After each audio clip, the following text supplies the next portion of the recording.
Hey everybody, Mike Donahue here with my friend, your friend. Brian May. Well, you guys, we're going on this every 2 week deal. So this is our week on. And I'll be honest with you, last week I was wanting to do another one because of all the news that's breaking in the Christian world with Robert Morris, Michael Tate, Sean Fuchs. I mean, my goodness, a week doesn't go by when there isn't something in the news that's causing us to just take a deep breath. I mean, it's crazy. So, on that note, Brian, we're going to chat a little bit today about Robert Morris and the latest that's going on with his board. There's a pastor out in Colorado Springs that got resigned, they got fired, or they was asked to resign, or whatever. Why don't you unpack that for us? So there's a news station in Colorado Springs. It's KOAA. If you're interested, Google KOAA and Brady Boyd. You'll see a couple stories there that are really interesting. We'll try to drop that link actually on the Right, comments, but right. go ahead. So Robert Morris, if you recall, was resigned in disgrace from probably the largest church in the nation, Gateway Church in Texas, somewhere all over Texas, because it came to light that when he was a 20-year-old and then on from there for several years, he sexually abused a girl named Cindy Clementshire, who was 12 years old when the abuse began. Did it all the way through the time when she was 16 or 17, which would have been the age of accountability, but there were a lot of years before that.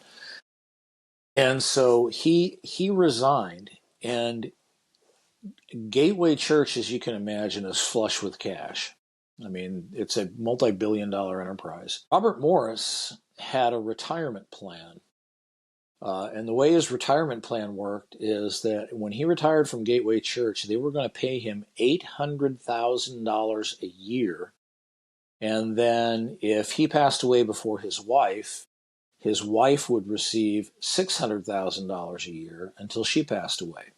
Just take a minute and consider those numbers. We're talking about a church here. It's millions. It's in the millions. Yeah, it's millions of dollars. I mean, the present value of that is, I'm sorry, that's what I do all day. It's millions of dollars. And so Robert Morris is suing Gateway Church, saying that they owe him his retirement. And the case that he's making is that what the court documents, and I looked at the court documents a little bit, he is saying that when they inked that deal with him, they knew, the board at Gateway, the elder board at Gateway, knew that he had been in a sexual relationship with a minor when he was a young man.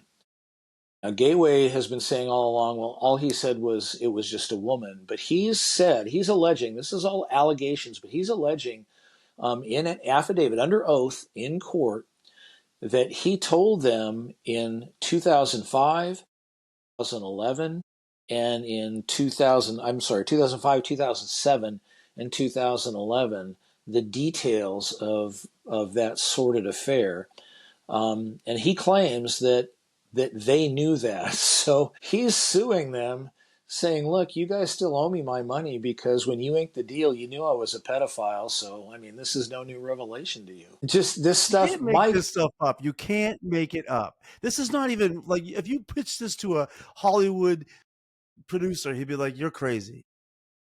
Yeah, this is nuts. This is crazy. It's just crazy. You took the words right out of my mouth. So now it's even becoming more complex because there's a large church in Colorado Springs. It's called New Life Church. If you know anything about I've been there. I actually spoke there a couple times okay. for the youth ministry. I know some people who used to go there, and if you know anything about New Life Church is, well, it was pastored by Ted Haggard. And Ted Haggard got his name in the news because he was having some, well, what his church deemed anyway, inappropriate sexual relationships on the side. And he resigned from that church. Now, when he resigned, they put together a search committee and they hired a gentleman named Brady Boyd. Now, Brady Boyd was on the board of Robert Morris's church, Gateway Church. This gets a little convoluted.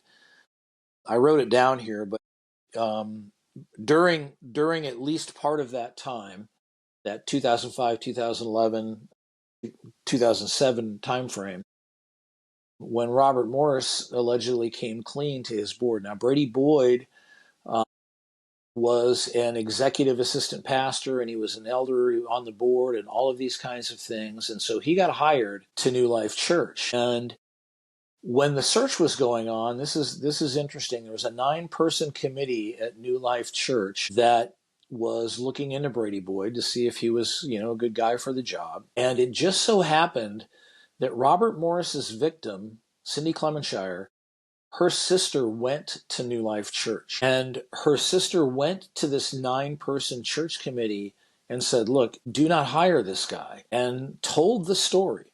Told the story of the abuse, told the story of the cover up. And so this committee, I don't know who did it or how many people, but they reached out to Gateway Church in Texas and they said, hey, is there anything to this? And Gateway Church at that time said, look, you know what? This has all been taken care of. The families have gone through restoration.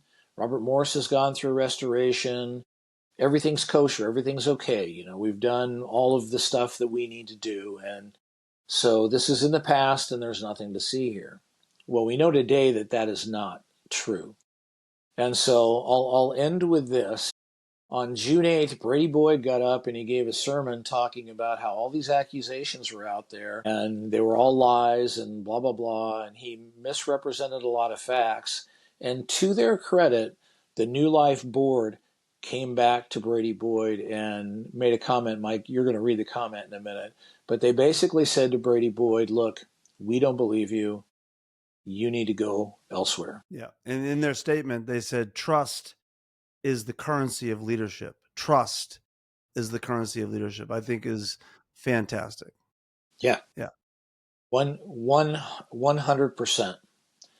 Mike and I were talking before we turned the recording on, but we were talking about how we hear about these things when they happen on these grand, huge national scales and churches with tens of thousands of people in attendance with millions or billions of dollars are involved. But Mike, I don't know about you, but the through line of this whole thing just sounds all too familiar to me.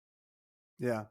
It's a cultural norm that's been accepted across the board. We're seeing it on a national level be exposed, and we'll talk a little bit about Michael Tate too from DC Talk and the Newsboys, whatever. But and then this Sean Fakes and what's his name, Fuchs Fakes. Maybe Freudian that's slip. to me it's a cancer that yes, we're seeing it on the national level, we're seeing it in these big ministries, but it goes all the way down into the the highways and byways of the church in general. And again, we always say this, not every church fits into this, but it's an accepted norm that is now being exposed for a lot of reasons. And we go into this all the time, and sometimes it does feel like we're ranting about the same old things, but it's really hard not to when these things come up in the news.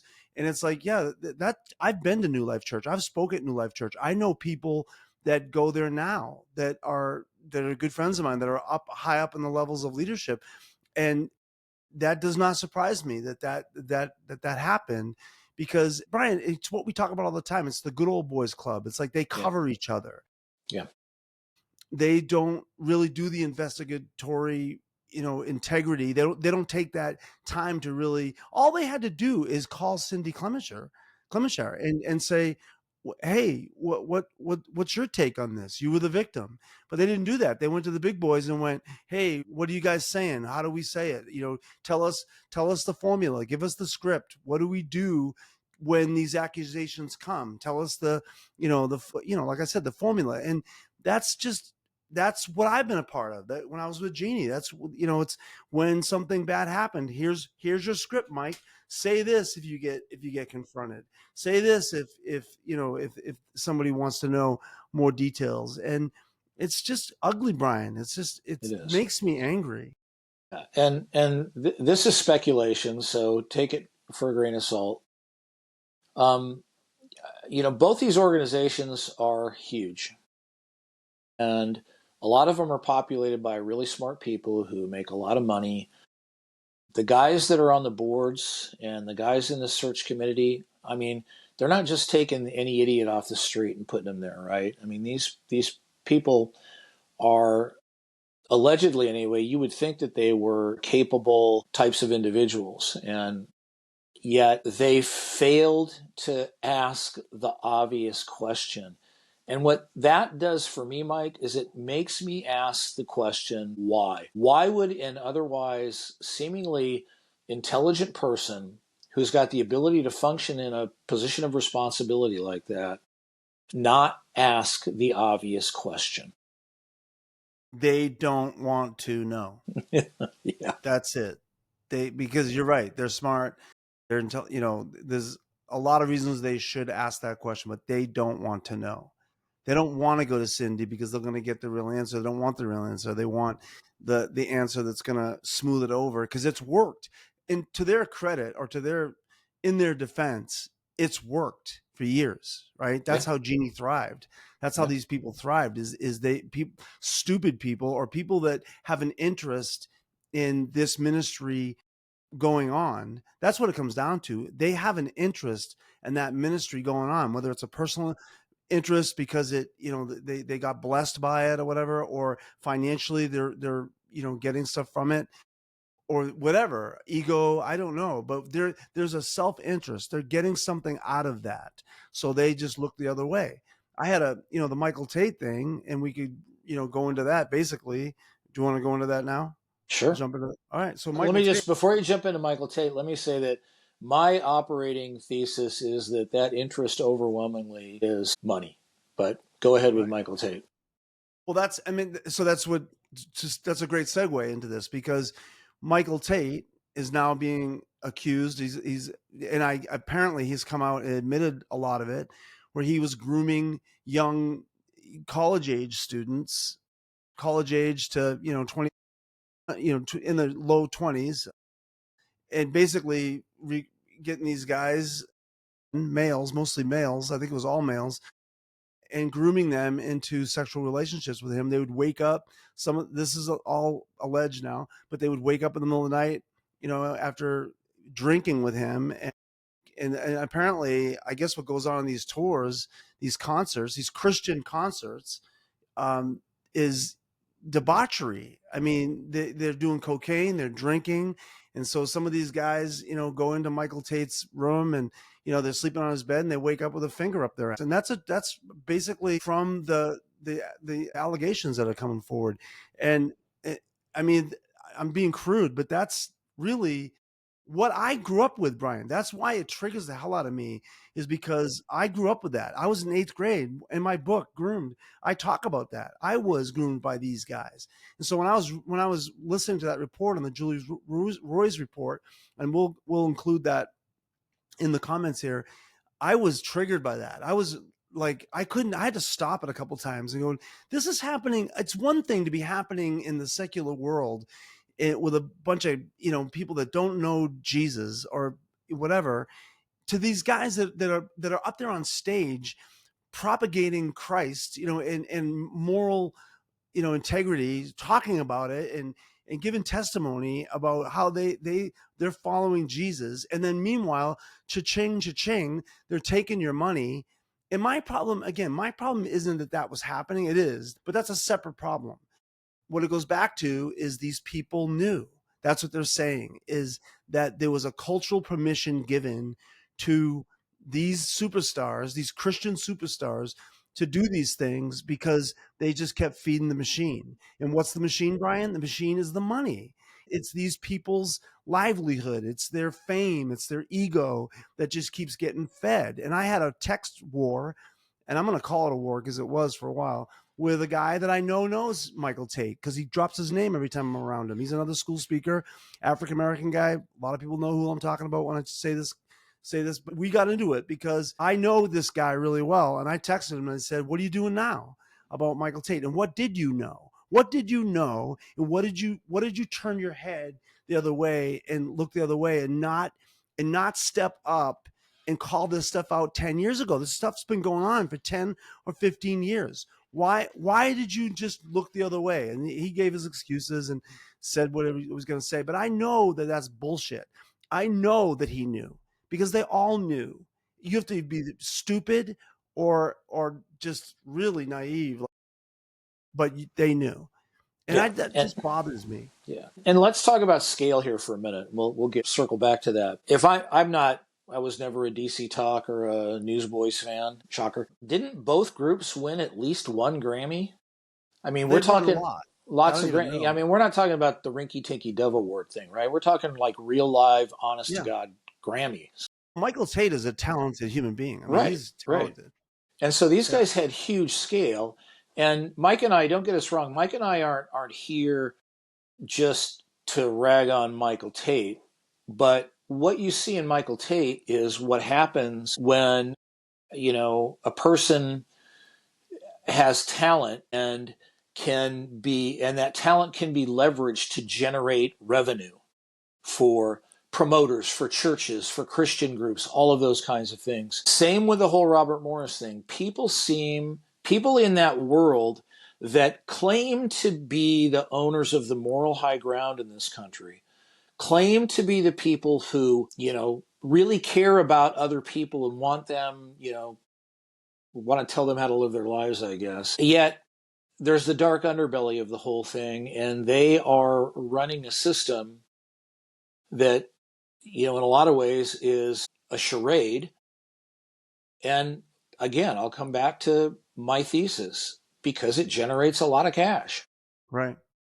So I'm going to say, I didn't tell you this before we got on this. I've totally spaced this, but on my way up we had a little family vacation up in Valentine. We did the river thing. And so I had 3 hours of driving by myself because I was going up early to golf. And so ended up talking to this youth pastor that I had mentored about 10 years ago, right? Just kind of, he was going through some stuff and I was working with him. I know his pastor. I know his father-in-law was his pastor. And anyways, long story short, I keep in touch with him, call him now and then. I called him. We were talking. He's at a mega church now in Tulsa. Okay. I'm not making this up. He goes, Mike, I got to tell you something that's going to make you mad. And I said, go ahead. He goes, we actually get compensated at the church for how many salvations and commitments we get into the we actually get money. And he said, and he basically walked me through the scale. He said, you're on a 1 to 5. So if you're a 5, you're going to get a bonus at the end of the year for how many salvations and how many, it's like getting them into the membership class, I think is the other metric. So basically, if you're a 5, you get a big bonus. 4, you get a little bit of a bonus. 3, you don't get any bonus, but you're level. And 2, you get talked to. 1, you're about to get fired. So he was walking me through this, and they have campuses around Tulsa. So they have the big mother church that he's at, but then there's other campuses across Tulsa and I think across Oklahoma, and they compete with each other too. So there's a competition to get more salvations, and it's all based on money. They get their compensation is financial. I was like, so we talked about it for a long time, and he goes, I hate it, but he goes, it's the system I'm in. Do you believe that? I don't, but I do. And here's the thing, is that in one of my roles in my current firm that I've had was to run an incentive compensation system. And one of the things that about incentive comp is that people do what you incent them to do, right? And so what are you paying these guys for? You're paying these guys to produce numbers. There's nothing in that about really helping people who need help. It's just about putting people through the meat grinder. So, getting them in the door. And I guarantee you, I'm going to sing this same song again. Money, money, money, money, right? The more people you have in your church, the more potential you can extract dollars out of them. So it's an investment for that ministry to get motivated people who will bring more people into their church, go through their membership class, come every Sunday, crack open their wallet, and put their money in the offering. Maybe you can, out there in YouTube land, call me cynical, go right ahead. That's just the way I see it. and it's sick. Well, I mean, that just confirmed when Mitch was telling me this stuff. It just confirmed everything to me that. So this is a mega church that's respected in Tulsa. Like everybody's like, oh, it's a huge church. I know that church. And so people look to that as the model. And again, to me, it's a cultural permission in the big C church that filters its way down into little C church. And that's, it's just, it's the culture. So my job when I go into schools is to help change the culture, right? So a speaker doesn't do that. You have to bring in a system that helps. The part of the system is bringing in a speaker, but then after that, there needs to be some follow up and some intentional work to be done. Here's the work that needs to be done to change a culture. You have to identify the negative cultural what's being permitted, right? So the cultural norms, the social norms that are negative, and you first of all you have to identify them. Then second of all, you have to identify two factors: the people who are perpetrating it, right, and that are pushing those negative like norms, right? But then you have to identify the people that are maybe not pushing it but have influence that won't say anything. Those are two critical people, right? Critical groups that you have to identify if you're going to change a culture. Well, I think it's the same thing in the church, Brian. Until we figure out, like, first of all, is this is still accepted? Like, it's still accepted. This guy, they are compensating their ministers with money to produce souls or whatever, like spiritual results. Numbers. That's Numbers. permitted. That's not They're not spiritual results, Mike. They're numbers. They're right. butts and Well, in their seats. mind, in their Yeah. right. No, you're right. Yeah. In their mind, it is. So, but that's still being like that's still okay with some people. So until that's not okay, Brian, until people are like, no, that's not okay, it's not going to change. And then you have to go, okay, now that it's not okay, who's perpetrating it? Who's pushing this? And then we need to talk to them and need to change them or get them to flip out. And then go to the people that you stayed silent. You had a piece of tape over your mouth and you didn't say anything. That Brady Boyd had a piece of tape over his mouth. He was towing the line. He was towing the company line. Just don't say anything. It'll go away. Well, you need to find those people and thank God it's happening, in this bigger scale, but it needs to happen on the small scale too, in my opinion. It does. And I'm going to throw a third group of people in there is that, and this is most of the people, right? You got the people who are doing it, running the scam. You've got the people with the tape over their mouth. And then you have everybody who shows up at these places every Sunday, right? And gives their money and supports it, doesn't have any questions, trusts what's going on is good and valid and right, and what people are saying it is when it's not that at all. They trust that. And what I would say to that group of people is start asking questions.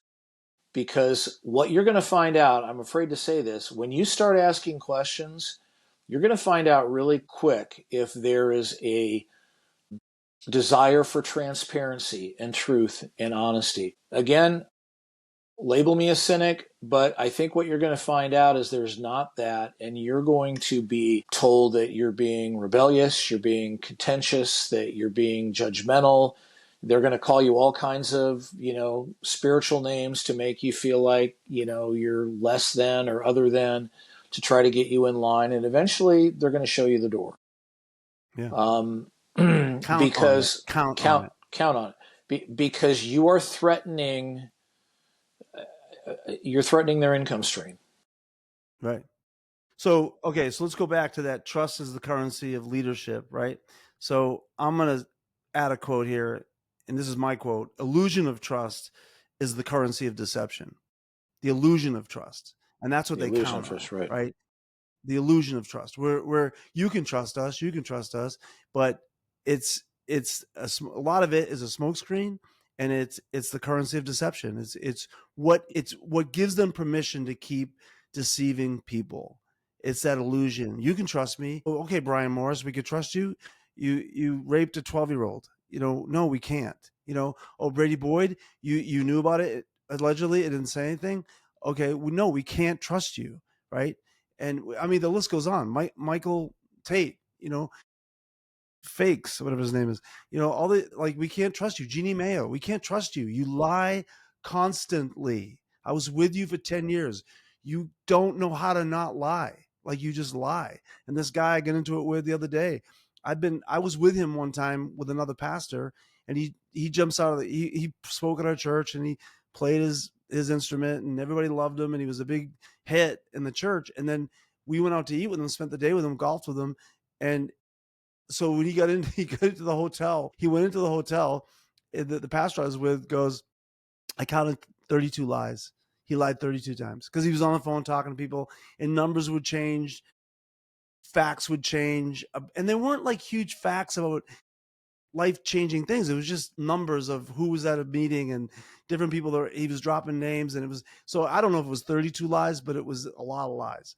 And they don't, Brian, they don't even know they're doing it. They don't even know they're doing it. It's just become so natural to them that they just think they can get away with it. And I even said to this guy, I said, because he's on Jeannie's board now, or he was, and I said, I go, you and Jeannie think that lying is the fruit of the spirit. Like, I actually said that. Like, they do. They think it's okay because it's going to yield results. Because if you tell the right lie at the right person, you'll get momentum in your ministry, because it's true. It's true. If you lie to the right people and you cover up the right stuff, you will go forward in ministry and in whatever that your metrics of success is. And that's, gosh, I hope that just come tumbling down for so many reasons. It's just so gross. Yeah, I think you made a very interesting point. A lot of these. So there's a lot of things. I mean, I have some folks in my mind that they learned that was the way to power, and they rose to power. I mean, they rose to lead churches. The church I went to for a long time, and they practiced that kind of deception and self-deception so long that they just became blind to it, and it became muscle memory, right? That's not an excuse. That's part of the tragedy here. Yeah. And so what I'm trying to say, I guess, people, is that Brian. I was I'm just sorry. going to say Go what I'm ahead. going to say. There's a whole spectrum of people who know what they're doing and they continue to do it, and all the way down to people who have just been so assimilated into the Borg that that's normal for them. It's not normal. Don't get me wrong. It's not normal. It's I'm going to call it evil, but in their minds it's normal because that's the way the game is played. That's the way like you mentioned a minute. That's the cultural norm. Yeah. And until people decide that that's no longer acceptable, it's going to keep going. It's why I've called people out on this podcast, like the Jeremy DeWerts, the Aaron Qualls, the people that I know were upfront with her, watched her lie, watched her deceive. Brian Dunn, Kevin. I mean, I've named all these people. Kevin Ramsby. I mean, they all know that she's lied. They all know that, but they give it permission by not saying anything. And that's just awful to me. I mean, it's just like, that's why it keeps going, because the people who they've got the tape over their mouth for whatever reason, because they're benefiting from her, whether it's emotional because she's really good at being mom or whatever, meeting those emotional needs. But something like truth has got to trump that. Truth has got to override your personal experience with somebody. You've got to love truth more than you love Jeannie Mayo. You've got to love truth more than you love Brian Morris or the delusion of ministry that he brings. And same thing with Michael Tate. All of that. Like, you've got to love truth more than that. And I want to love truth more than that. I'm not going to say I'm perfect, because I'm not. But I want to love truth more than whatever benefit I get from a ministry plug or whatever. Yeah. You got to love truth more. Yeah. That requires you with self-examination. You've got to look at your life and go, I love truth more than the lies that I permit. I've permitted lies in my life. I've permitted myself to lie about certain things. And I'm constantly going before God and going, help me with that, God. Help me not lie. Help me not be a liar. Like, I don't want to be a liar. I don't want to live in deception. Right. And that I'm thinking of at least one occasion in a car on the way to the airport where you did this with Jeannie. And I'm wondering, where was the person that was close to Michael Tate and said, look, dude, you know what? You are not happy. You are living a lie. And this is not going to go well with you. And I'm not talking about a sexual orientation. I'm talking about him pretending to be one thing in this industry. It's not a ministry, it's an industry, pretending to be one thing because he'd found success there, but he was not happy, right? He was broken and being broken. And where was the person that loved him enough to step up and say, dude, you know, you got to do something. Now, Yeah. maybe that person existed. Maybe that person was there and we don't know. And maybe he resisted that. But where are those people? Where are those people that not, you know, you don't have to be like pissed off at the system like me and just want to change the whole thing with one fell swoop. But where are the people who are going, and I wish I'd have done this more in my life, in my experience, to say, hey, look, you know what? There's something off here. You know, there's something more here than meets the eye. Let me be your friend and let me walk through this with you in love and without judgment. Right. Right.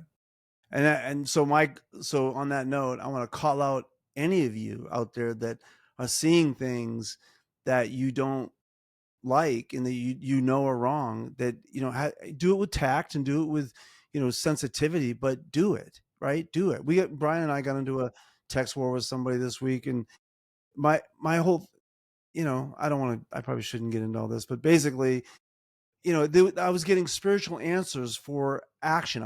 I was pushing someone to take an action on something, and they were giving me spiritual answers, and I just pushed back because that's part of the deception. That's part of what they count on, that you're going to be passive instead of being confronting. And I know there's some people that are born to confront, they're just more natural. I'm probably in that category.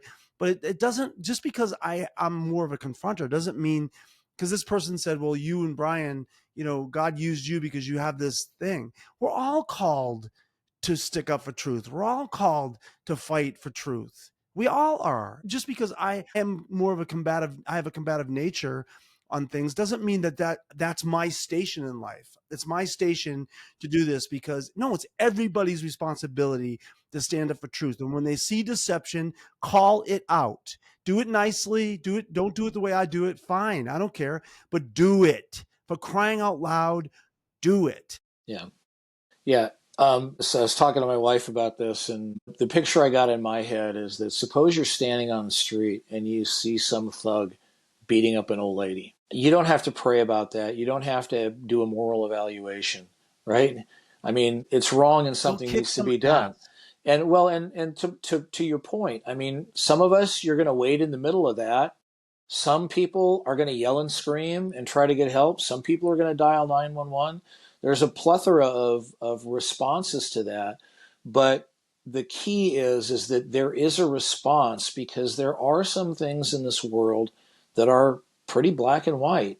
And we don't need, divine wisdom to know that we need to act in some way. All right, Brian, we're solving a lot of the world's problems here, buddy. I want to go back to one thing. I want to just reiterate that, you know, social norms happen because permission is given by your silence. And don't be silent. Don't be Don't be silent. right. All right.